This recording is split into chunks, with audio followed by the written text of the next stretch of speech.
Deep down, I know that if I stop giving, that they're going to leave. And so I continue to give and give and give until I have nothing left to give. Elevate with Monique. Elevate. Elevate with Monique. What's up? Welcome to an episode of Gracefully Elevating with your hostess, Monique. And I am so excited that we are gracefully elevating our lives. And some of the things that we've been talking about have been around childhood wounds and childhood trauma that needs to be healed, right? Our inner child healing. I've been talking a lot about that. And I know some people are probably like, okay, get on with it. Like, can we talk about something else? And we can talk about something else. But the question is, if we talk about all of these other things, but our foundation is still wounded, then it doesn't matter what we talk about, because we're going to continue to resurface and recycle the things that are bringing up childhood trauma or wounds that need to be healed. And so I'm going to talk about 5 wounds, because I had someone ask me a really good question, like, when you say childhood wounds or childhood trauma, what exactly do you mean? Because I didn't really have like a terrible childhood. My childhood was pretty okay. You know, my parents were together. This is hypothetical. This is not my situation. My parents were together. I went to school, just ordinary life. But maybe you found out later in life that some of the things that you learned over the years as you were growing up were lies. What if all of the things that you thought you had figured out when it came to your parents, your family, the dynamics of your family, it just was not what you thought or was told that it was? Well, that can produce trauma, right? That can produce trust issues.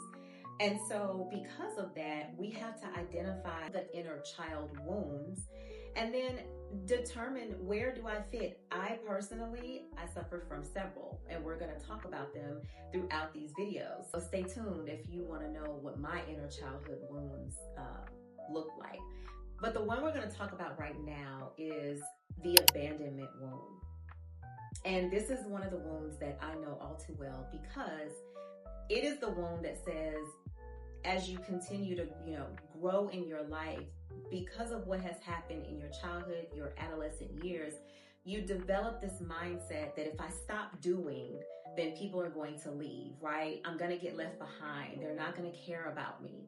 And that really develops from something that happened in your past, in your history, more than likely in your childhood, that just said that you were not lovable enough to stay.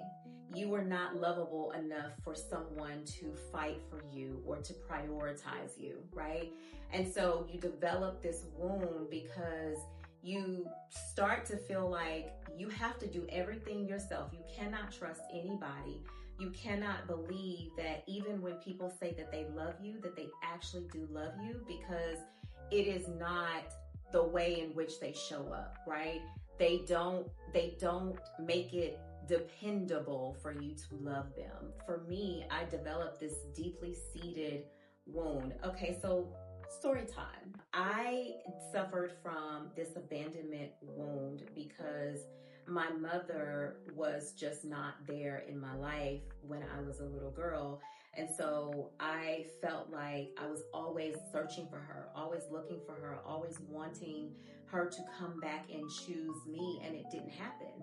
And so over the years, as I grew up and I started to develop my own concept of life, I realized that I don't need to trust anybody, and I can't trust anybody because they are not going to be dependable. I'm not going to be able to depend on the fact that they really say they love me, or that they'll be there for me, or whatever that thing is, right? The way that this shows up in various behaviors is you overgive in relationships. You're trying to overcompensate. You're trying to make sure that you prove yourself, that you show that you are worthy of being chosen or being first or being whatever. And it doesn't matter how much energy it takes for you to do that. You just continue to do it. You do it and you do it.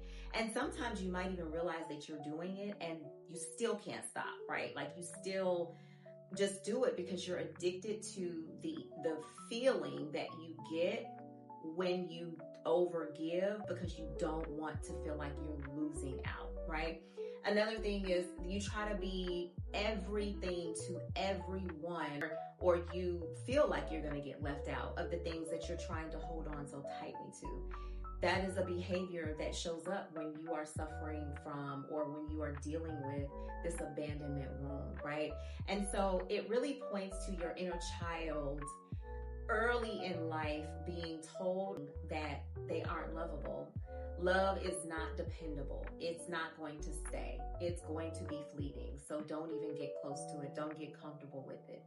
And what happens is, if you remain the same, if you don't deal with this wound, if you don't address this abandonment wound, you'll just keep giving from an empty cup. And if you are doing that now, I guess I would ask you, how is that working out for you? Like, how does it feel when you are giving from this empty cup? Do you feel good about it? Do you feel like you've accomplished something?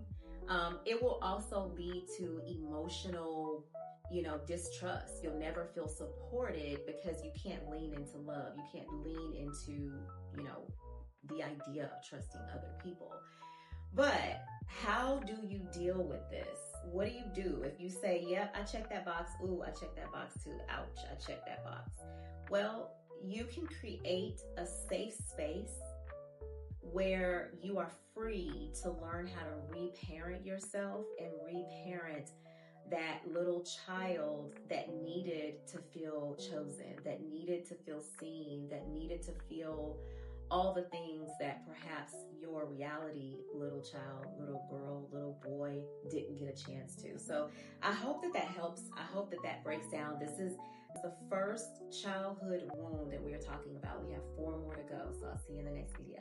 If you like this video, if you like this content, I need you to do me a favor. Go ahead and like, subscribe, and hit the bell notification icon if you want to be notified for any other content that I release as we continue to gracefully elevate. Bye.